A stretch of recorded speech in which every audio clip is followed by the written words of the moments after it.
கர்த்தருக்குள் அன்பானவர்களே, அநேக தேவைகள் மத்தியிலே கலங்கி சோர்ந்து போய் இருக்கிறீர்களா?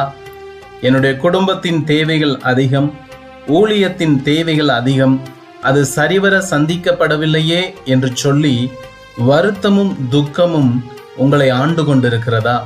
கலங்காதீர்கள். கர்த்தர் உங்களுடைய தேவைகளை சந்திக்க போதுமானவராய் இருக்கிறார். மனிதனை ஆண்டவர் இந்த பூமியில் படைப்பதற்கு முன்பதாக மனிதன் வாழ்கிறதற்கு தேவையான எல்லா காரியங்களையும் ஆண்டவர் முதலிலே படைத்தார். மனிதன் வாழ்கிறதற்கு காற்று, நிலம், நீர், நல்ல இருப்பிடம், உணவு, இப்படி எல்லாவற்றையும் நேர்த்தியாக படைத்து கடைசியிலே ஆண்டவர் மனிதனையும் படைத்தார். நீங்கள் உருவாக்கப்படுவதற்கு முன்பதாகவே இந்த பூமியிலே உங்களுக்கு என்ன தேவை என்பதை ஆண்டவர் அறிந்திருக்கிறார். அறிந்தது மட்டுமல்ல, ஆயத்தமும் செய்திருக்கிறார். அப்படியானால் நீங்கள் கேட்கலாம், பின்ன ஏன் ஆண்டவர் என்னை மறந்தது போல் இருக்கிறார்?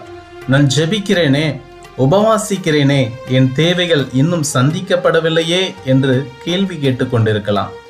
உங்களுடைய உண்மையான பிரச்சனை உங்களுடைய தேவைகள் அல்ல, நீங்கள் தேவனிடமிருந்து தூரமாக இருப்பது. தேவன் நீங்கள் அவரிடம் திரும்பி வர வேண்டும் என்று உங்களுக்காக காத்து கொண்டிருக்கிறார். உங்களை மறக்கவில்லை, நீங்கள் அவரிடம் வர வேண்டும் என்று காத்து கொண்டிருக்கிறார். இதன் அர்த்தம் என்ன?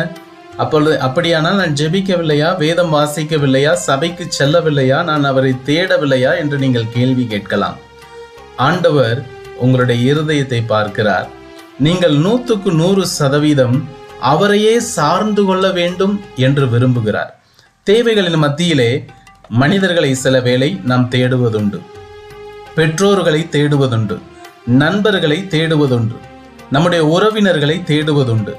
ஆனால் கர்த்தரோ அவரையே முழுமையாக நீங்கள் சார்ந்து கொள்ள வேண்டும் என்று சொல்லி விரும்புகிறார்.